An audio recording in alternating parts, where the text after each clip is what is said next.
Hey guys, welcome back. So now we are getting into our talks of King in Black, Symbiote Spider-Man. But this time around, we're going to group a few things together. Like in this case, for this video, we're going to talk about issues 1 and 2, and likely we'll do the same for 3 and 4, haven't decided yet, because overall there's just a lot of stuff I want to get into. And with Symbiote Spider-Man now rolling in a new member to Knull's family, who also has a bit of history with Captain Universe, and it has me thinking like, this could roll into something pretty interesting. So I figured, hey, we should dive in. But before we do, if you're new to the channel, be sure to subscribe to catch spills every week. And don't forget to hit that bell up top so we can squad up in the comments for the first hour.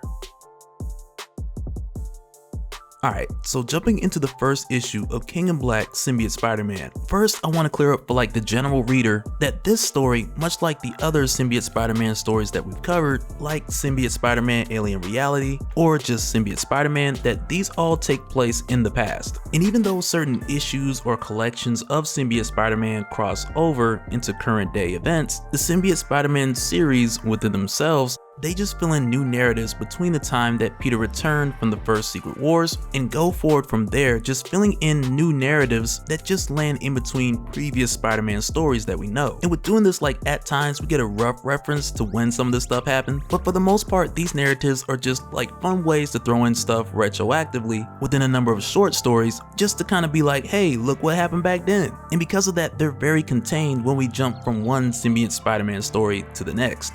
But jumping into King in Black, Symbiote Spider-Man, where we start off with Alistair Smythe, who's formerly known as a Spider Slayer and is currently being held at the Ravencroft Institute for the Criminally Insane. And it's here where he's visited by someone who he believes to be his father, with this person showing up with the appearance of his father, Spencer Smythe, but then quickly telling Alistair that he only chose this appearance because this appearance was visually less intimidating, because he didn't want to just pop up and spook the guy. But then it's here where the visitor tells Alistair that his previous host was Lewis Tuttle, and Lewis got incinerated some time back, and that's where Alistair's part comes in. Because the visitor wants him as a host to make his way to the Ravencroft laboratories, which as we know are usually used to experiment on criminals, and once Alistair gets there, the visitor will give him instructions for a formula to make to inject himself with, and then after doing so, he would then spread it through the clinic's ventilation system. And in exchange, the visitor had told him that if he agreed to do so, then he would grant him the use of his legs again. And with hearing this, Alistair agreed. But then after this, we then jump over to Spider-Man, who saves this kid named Orson, who initially made me think of Orson Randall, but pretty sure it's not him. But Spider-Man saves this kid from running into the street, chasing after a balloon, and he just webs him to a light post. But when the kid's mom comes to get him, and she asks him like, who saved you? And he was like, Daredevil. And even Peter has a SMH moment when he hears the kid say this. But Peter's used to saving lives and other people getting the credit. And not long after this, Peter makes his way into the Daily Bugle, and it's here that we find out that Alistair Smythe, he had reached out from Ravencroft in order to see J. Jonah Jameson, but Jameson ended up sending Peter with Ned Leeds instead. But then it's here where we jump over to Uatu the Watcher, which is another hint to kind of let us know that this is well before Original Sin. But with us seeing Uatu the Watcher here, he's mainly just doing as he normally does, just watching, looking down on Earth and just judging people. And I say he's watching like he normally does, like he doesn't jump in all the time. But this time that wasn't quite the case, because while he was up here on the moon, he's then abducted by a ship which he didn't see coming. And once he's taken aboard this ship, it's quickly that we find out that this was done by Kang the Conqueror, who Uatu immediately recognizes, but still he doesn't know why Kang had abducted him. And really just from what we know of Kang's history in the future, and it feels weird just saying that. But what we know from Kang's background, a lot of the time his records from present day events, they're not always 100% accurate, which is the main reason why in this case he had came and got the Watcher, who has thousands of years of history stored within him, so that Kang can then extract it with his machine in order to save the universe. But when Kang had started this procedure, he was unaware of the Watcher's psionic powers, which as a result then allowed Uatu to absorb the information from Kang's database, which allowed Uatu to see the past, eons before his own existence, and also the future which Kang had came from. And when Uatu looks into this future, it looks back at him. But with this happening, it threw Kang's ship completely into haywire mode. And he tried to do like the voice command deactivation thing, but that didn't work, which feels very accurate, because I know we've all had that moment where you tell your phone to turn on the lights or something, but instead it just calls your ex on speaker, and as a result, you find yourself in the dark, explaining yourself for a number of things you just can't remember. And I mean, like we've all had that moment, right? I'm just gonna imagine that everybody nodded their head. But when this happens, it destroys Kang's ship, and he's left adrift in space until soon after he's then approached by a ship that had just happened to be the Rack and Ruin 2, and it's here where he's then picked up by Rocket Raccoon. But back down on Earth, within the Ravencroft Institute, it's here where we jump over to Alistair Smythe, who we see carrying out the instructions which he was given by the Visitor. And after creating this mixture as he was instructed, and then also injecting himself with it, it then spreads throughout the Ravencroft clinic, and shortly after, he looks out the window to where we see him say, "It's starting." And when this happens, Peter and Ned are making their way in, but Peter stops because his spider sense goes off, and when he looks up, he sees an eclipse forming in front of the sun. And it's very out of place because, like, an eclipse doesn't just come out of the blue. But we come to find out that this is the beginning of a manifestation of the Shadow Realm, which appears at this time in the past because of present day events with King in Black. And with seeing it, Alistair mentions that his lord won't be sorry for giving him this second chance. And we'll talk more on that in a little bit. But then it's also here where Alistair notices that Jameson didn't come himself. And with Alistair being under the influence of the Visitor, who we'll talk about more in a minute, he then takes Ned, turning him into one of the Shadow Slaves, making him turn on Peter, who quickly suits up with his symbiote immediately after. And when this happens, you have Ned plus the rest of the staff from the clinic who all come for Peter at once, and it's kind of a weird moment because they're surprised to see Peter, or at least the symbiote that he's wearing for that matter. But with Peter figuring like if he goes to the source of what's causing this, then he can pretty much figure out what's going on, and to do so he then follows his spider sense, but instead of going away from the problem, he just goes closer, which is what then leads him to Smythe, who then reveals that he was Mr. E all along. Insert song. But so it's here where I want to talk about a bit of history on Mr. E. Because back when we got his first appearance within Marvel Spotlight Volume 2, Issue 9, Mr. E back at the time was mainly described as this creature from the Shadow Realm who had escaped and made his way into the main reality, and he had concocted this elaborate plan to turn the sun into a black star, and with doing so he intended to turn the rest of the world and the rest of the universe into Shadow Slaves, which initially was like a precursor for an invasion from the Shadowverse.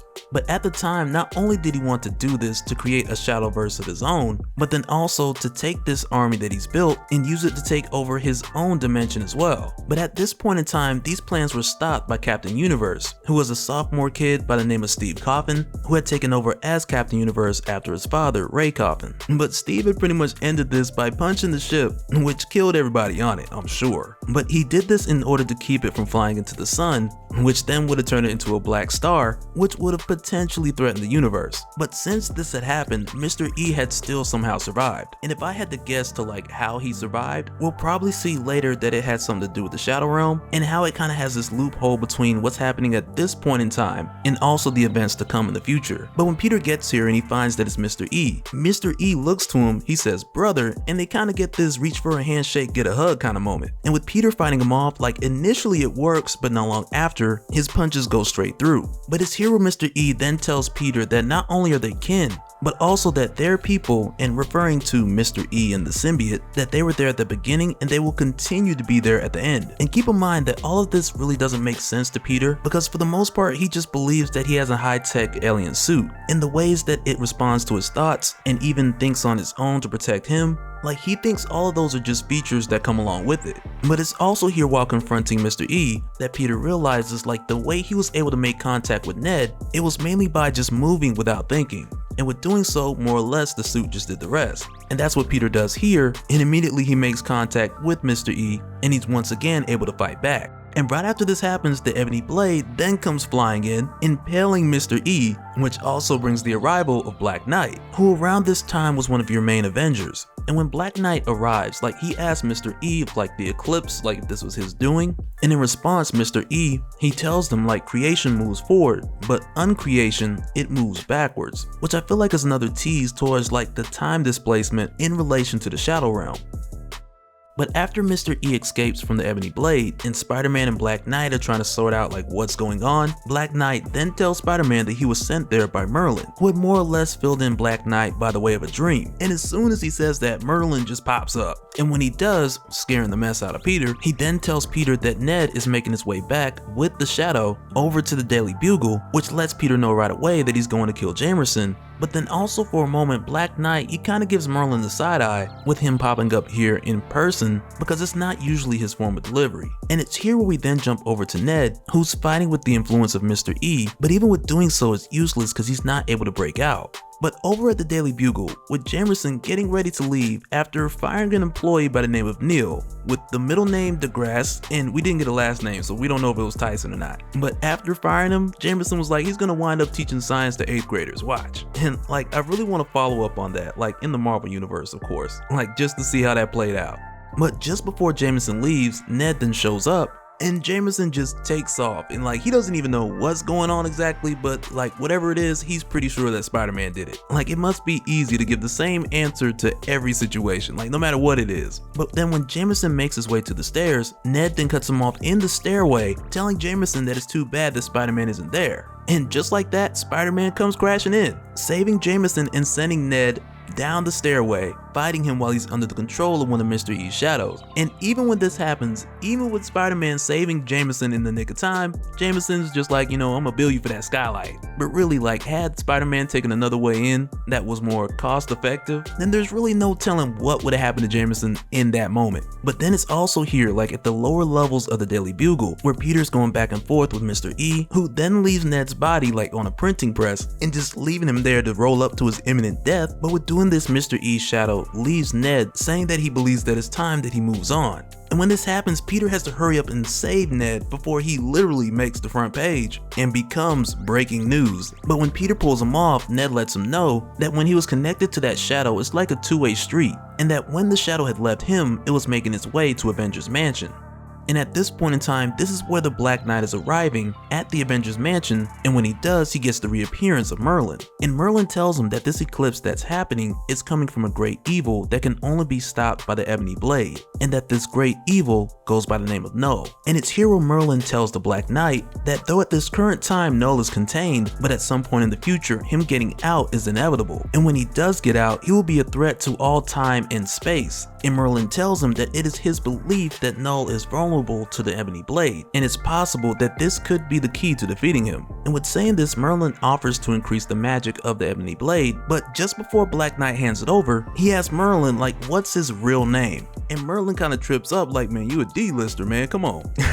Now he ain't say that, but at this time it is made clear that this wasn't Merlin, but instead this was Mr. E, who then tells the Black Knight that when he had stabbed Mr. E with the Ebony Blade, that one, it allowed him to take over the sword, but then also two, everything that Mr. E had said about the Ebony Blade and about Knull's history and him being a threat to the past and future, that all of that was true, and that the only true deception that had come from Mr. E had really just been about whose side he was on. And with Mr. E taking the Ebony Blade and leaving the Black Knight for dead, it isn't much long after to where Kang and Rocket arrive at the Avengers Mansion, finding the Black Knight barely hanging on for his life, which is where we'll leave off for this one before we continue with part 3.